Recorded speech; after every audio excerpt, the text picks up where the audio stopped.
Thanks for tuning in for our market update for the first week of March. We're going to take an overall look at where our numbers are. And please feel free if you have specific questions about your neighborhood. We have the individual cities in short, so you can view those. But let's just take an overall snapshot of the valley. Let me know if you have any questions. So let's look here.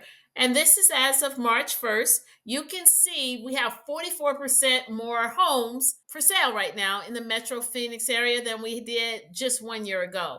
This is important. Why? Because if whether you're buying or selling a home, you need to know this information. If you're a buyer, you have more to choose from. If you're a seller, you need to stand out in that buyer's mind. So that first impression is very important. So let's look here. Under 350, we have 70% more. Won't bore you with all the numbers, but you can see in under 350, we have 70% more. And the next number in line is between 350 and 600. As the price point increases, the number that have increased as far as going on the market has decreased. So now let's go here.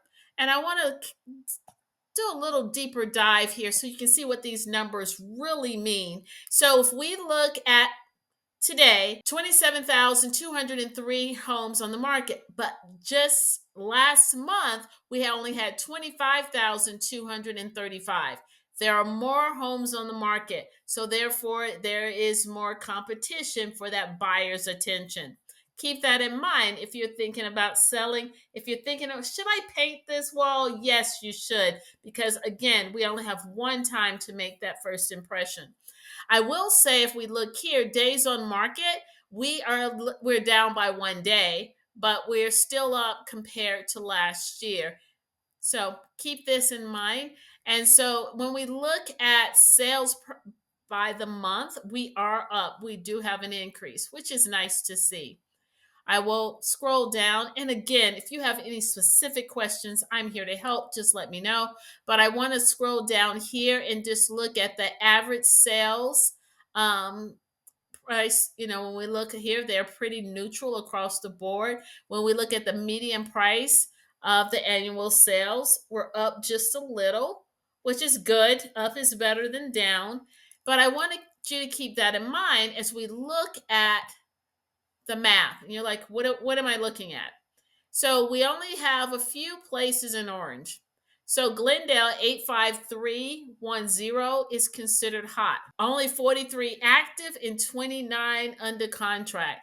In contrast, we can come down here. Phoenix 85153, Glendale and Peoria are both considered hot at this time.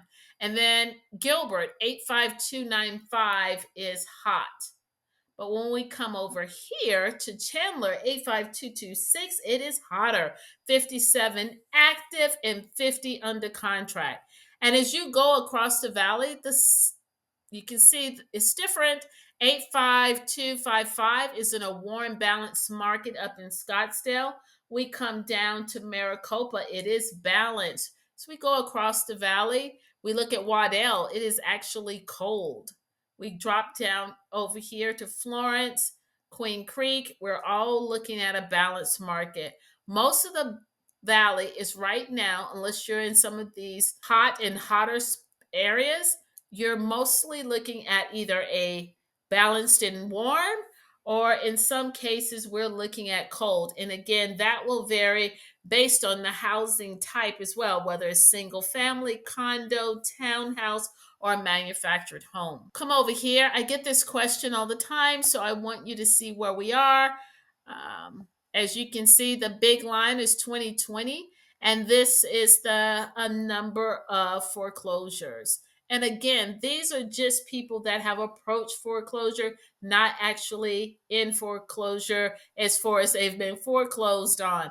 This is when they've received the notice. There's a lot of moving parts when it comes to foreclosure. And I'm actually going to do a video explaining, if you are facing foreclosure, all of your options. That video will be next week. So please stay tuned for that.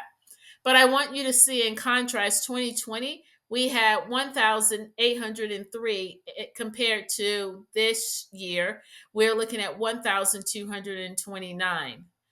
23 was 939. 24 was 870. So it has varied. Are we up? Yes. But are we the same as 2020? No. And there's so many options for people. They do not have to lose their home. They just have to communicate with their lender. And please feel free to call me. I can tell you kind of those things that you can do to help yourself and to try to keep your home. And then here I want to slide down and just let you see the Crawford Demand Index, and just chose a couple of the, you can see coming across here. If you have any questions about this, let me know. And we can like take this off. We're in Phoenix, but if you were curious about Avondale, what does that look like? And we can slide across here. You can see where we are and where we're going. So let me know if you have any questions. I am here to help.